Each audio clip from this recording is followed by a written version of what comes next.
Assalamu alaikum, dear students. Welcome to your online classes.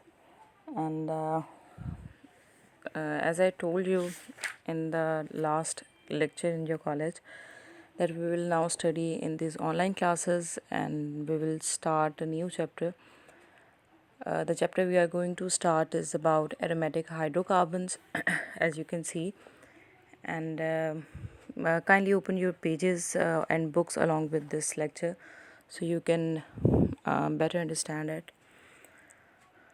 बेटा hydrocarbons से आप थोड़ा सा पहले भी जो है वो इस लिहाज से अवेयर हैं कि बेसिकली हाइड्रोकार्बन्स क्या होते हैं।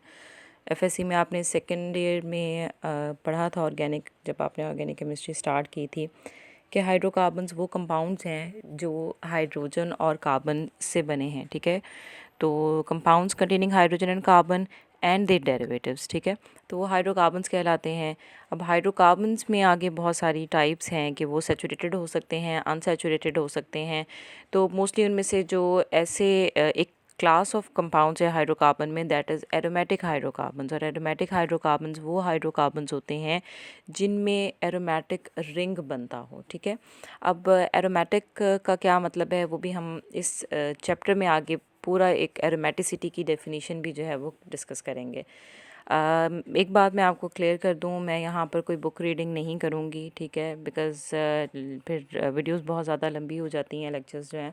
तो मैं आपको कंसेप्ट दूंगी, आपको चीज़ें क्लियर कर दूंगी, समझा दूंगी, and then it's upon you, you will read and make yourself understand these chapters. ठीक है, तो आपको फिर कोई प्रॉब्लम होगी तो आप मुझसे फिर डिस्कस कर सकते हैं। इन द नेक्स्ट लेक्चर मैं आपको प्रॉपर टाइम दूंगी। आप कोई भी क्वेश्चन हो, कोई चीज़ हो, कोई लाइन समझ ना आ रही हो, यू कैन देन आस्क।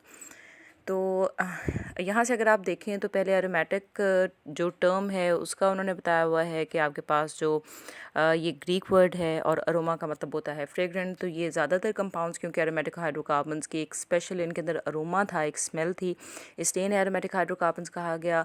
लेकिन बाद में ये बात क्लियर हो गई कि ज़रूरी नहीं है कि हर एरोमेटिक हाइड्रोकार्बन के अंदर कोई ना कोई फ्रेगरेंस या स्मेल हो। और इस क्लास ऑफ कंपाउंड्स की जो हाइड्रोजन टू कार्बन रेशो है वो बहुत लो होती है, यानी कि कार्बन की जो अगर बाकी आप कंपाउंड्स देखें जैसे अल्केन्स हैं, तो अल्कीन्स या अल्काइंस हैं, तो उनमें कार्बन और हाइड्रोजन की रेशो जो यानी कार्बन है तो उसके साथ हाइड्रोजन काफ़ी ज़्यादा हैं। बट एरोमेटिक हाइड्रोकार्बन्स में एज़ कम्पेयर टू कार्बन जो है वो हाइड्रोजन उसके साथ ज़रा कम रेशो में होते हैं। So that's why it has a low hydrogen to carbon ratio.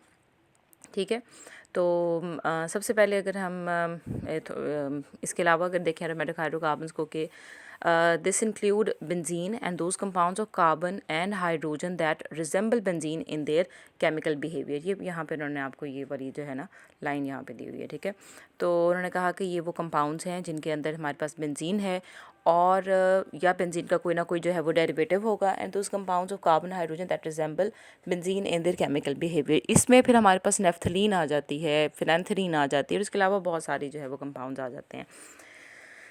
तो बेटा इसके बाद बेंजीन का हम स्ट्रक्चर अब थोड़ा सा डिस्कस करेंगे। बेंजीन के स्ट्रक्चर में हमारे पास ये है कि बेंजीन का जब स्ट्रक्चर जो है वो बेंजीन को जब डिस्कवर किया गया उसके बाद तकरीबन 40 इयर्स तक इसका जो है वो स्ट्रक्चर प्रॉपर्ली डिस्कवर नहीं किया जा सका या प्रोडिक्ट नहीं किया जा सका।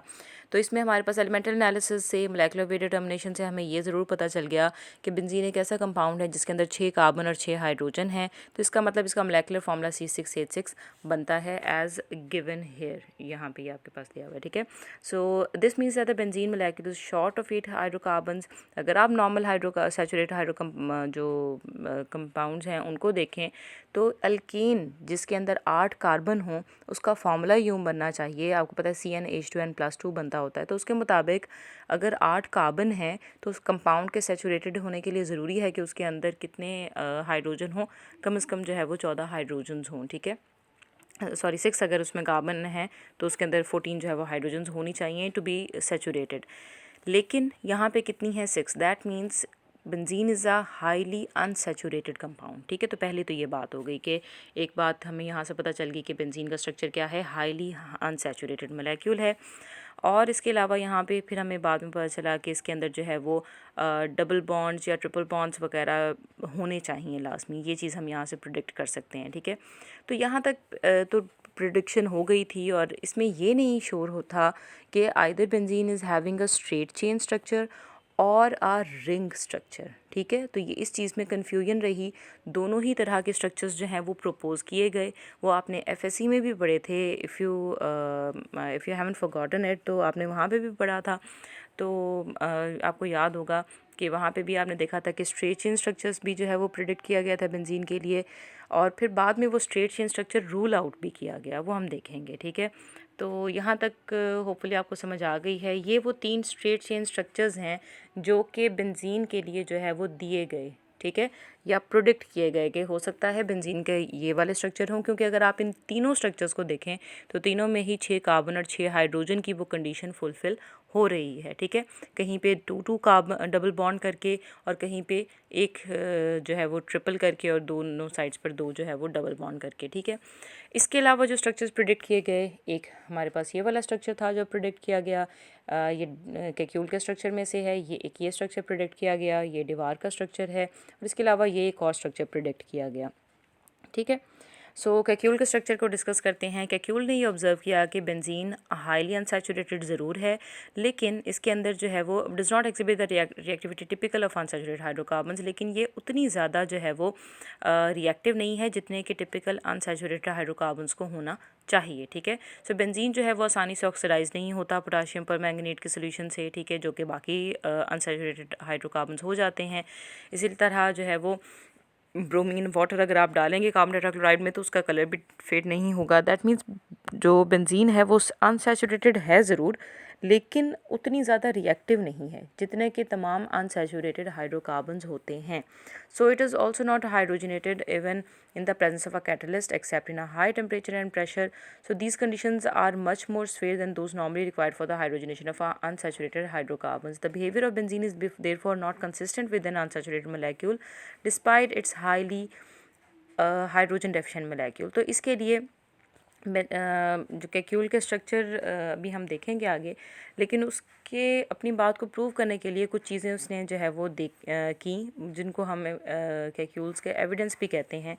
उसने कहा कि जी हमारे पास जो बेंजीन है, जब इसे ब्रोमीन के साथ जो है वो यहाँ पे ये देखें ये ट्रीट करवाया गया है, तो हमारे पास जो है वो एक ये रिएक्शन बना है C6H5Br, यानी कि बेंजीन के रिंग के ऊपर ब्रोमीन जो है वो सब्सटीट्यूट हो गई, ठीक है। एक ये हमारे पास है। अगर आप ये रिएक्शन देखें तो बेटा this is a substitution reaction, ये एडिशन रिएक्शन नहीं है, ठीक है। एडिशन रिएक्शन वो होते हैं कि एक मोलेक्यूल ऐड हो गया है, और सब्सटीट्यूशन रिएक्शंस वो होते हैं कि एक मोलेक्यूल रिमूव हुआ है और उसकी जगह पर आकर कोई दूसरा मोलेक्यूल आकर लगा है।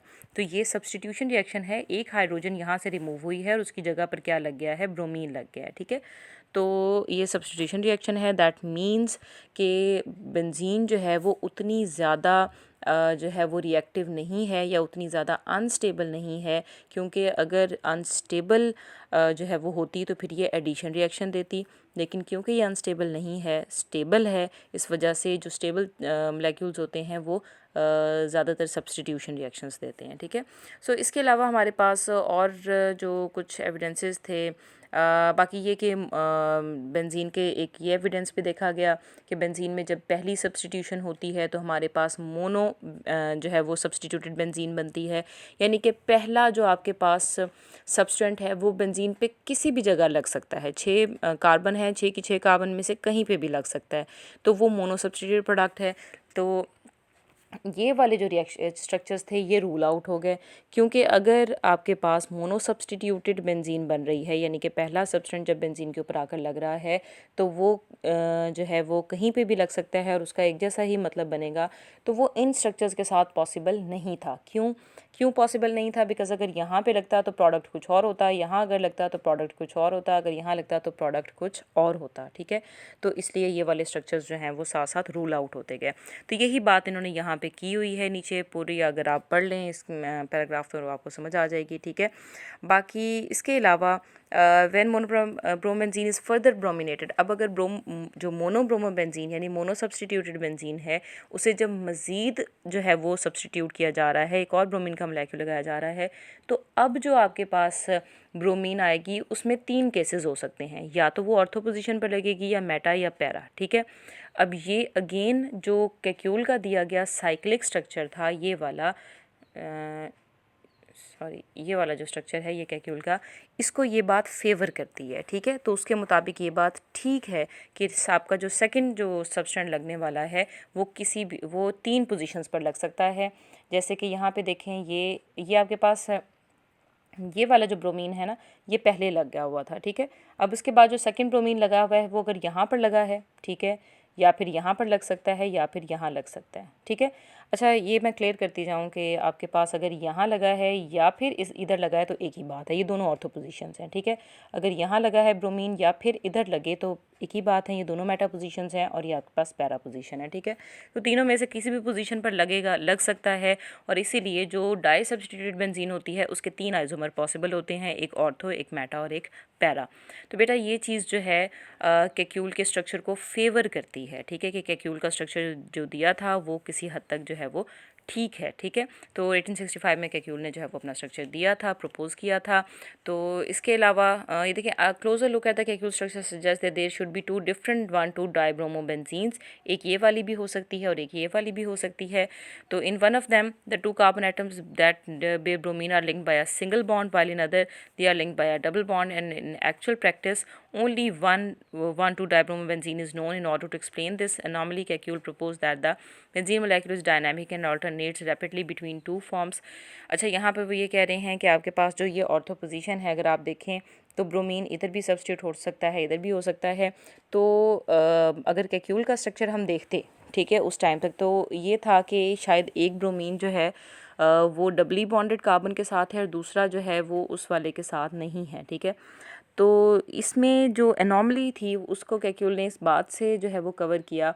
उसने कहा कि ये जो डबल बॉन्ड्स हैं ये ऑल्टरनेट करते हैं, ठीक है। ये जो 3 डबल बॉन्ड्स हैं ये ऑल्टरनेट करते हैं, यानी कि एक डबल बॉन्ड सिंगल बॉन्ड की पोजीशन ले लेता है, फिर नेक्स्ट जो डबल बॉन्ड है वो नेक्स्ट सिंगल बॉन्ड की पोजीशन ले लेता है। इस तरह ये रिंग के ऊपर ये तीनों डबल बॉन्ड्स जो हैं वो घूमते रहते हैं, ठीक है। तो इस बात से उसने अपना स्ट्रक्चर जो है वो जो है एक्सप्लेन किया। ये देखें जैसे यहाँ पर आप देख रहे हैं कि पहले डबल बॉन्ड इन पोजीशंस पर हैं और बिल्कुल नेक्स्ट जो है वो आप सेकंड कह लें या नेक्स्ट मोमेंट में वो यहाँ पे हैं। That's how it works. आपके पास जो है वो इस तरह से कैक्यूल का स्ट्रक्चर जो है वो उसने प्रिडिक्ट किया और उसने अपने स्ट्रक्चर को एविडेंस भी जो है वो दिया उसके अंदर कि ये मेरा स्ट्रक्चर ठीक है। बाकी हम नेक्स्ट ये मैं आज यहाँ तक करवा रही हूँ ताकि आपको समझ आ जाए, और अगर कोई प्रॉब्लम है, कोई समझने में अगर कोई इशू है तो आप मुझे कल तक बता दीजिएगा, ठीक है। हम उसको चेंज भी कर लेंगे, बेहतर भी करेंगे इस वे ऑफ टीचिंग को। तो बाकी हम नेक्स्ट इंशाल्लाह जो है वो कल से स्टार्ट करेंगे। If you have any question, you may ask in the next lecture. Allah Hafiz.